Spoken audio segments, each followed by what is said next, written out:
Assalamualaikum warahmatullahi wabarakatuh.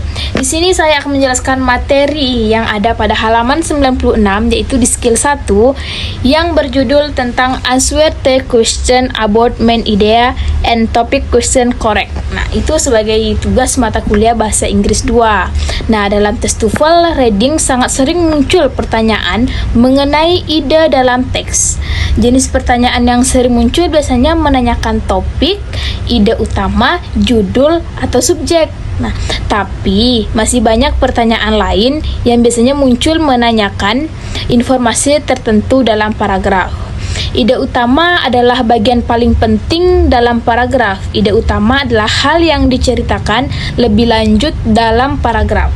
Menemukan ide utama dari paragraf atau teks adalah aspek yang penting dalam pemahaman membaca yang baik. Nah, berarti itu sangat penting ya, sangat penting itu dalam proses membaca yang baik itu. Karena ide utama bisa disebut secara langsung ataupun secara tidak langsung. Implisitif atau secara umum, ide utama ditemukan dalam paragraf pertama dari paragraf. Namun terkadang ide utama bisa ditemukan pada kalimat lain dalam sebuah paragraf jika teks terdiri dari satu paragraf. Jadi kita harus memahami awal dan akhir paragraf tersebut yang menentukan apa ide utama dan topiknya.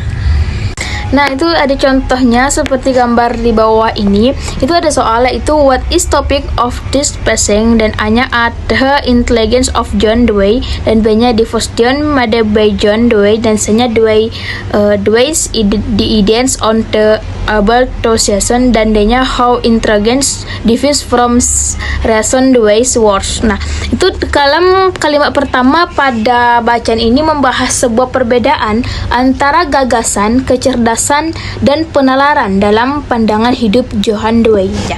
Jadi maka kemungkinan inilah topiknya.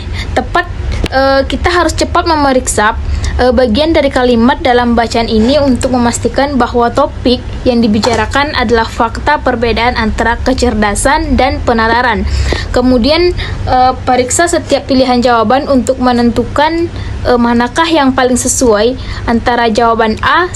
Di sini sudah jelas jawaban A hanya menyebutkan cek kecerdasan sehingga ia bukan topiknya, dan jawaban B hanya menyebutkan perbedaan yang John Dewey buat tetapi tidak mengatakan secara khusus apa jenis perbedaan. Sedang jawaban C hanya menyebutkan penalaran dan tidak lengkap, karena itu jawaban yang paling benar adalah D, karena gagasan how intelligence differs from reasoning, yaitu bagaimana kecerdasan berbeda dalam penalaran, yaitu berasal dari kalimat pertama pada bacaan itu yang menyentuhkan ashab di Dictionary of Made Bedway intelligence and reasoning. Itu sementara itu, jika suatu bacaan berisi lebih dari satu paragraf, sebaiknya pelajari awal tiap paragraf untuk menentukan gagasan utamanya. Nah, mungkin hanya itu yang bisa saya sampaikan. Lebih dan kurang saya mohon maaf. Wabillahi taufiq wal hidayah. Wassalamualaikum warahmatullahi wabarakatuh.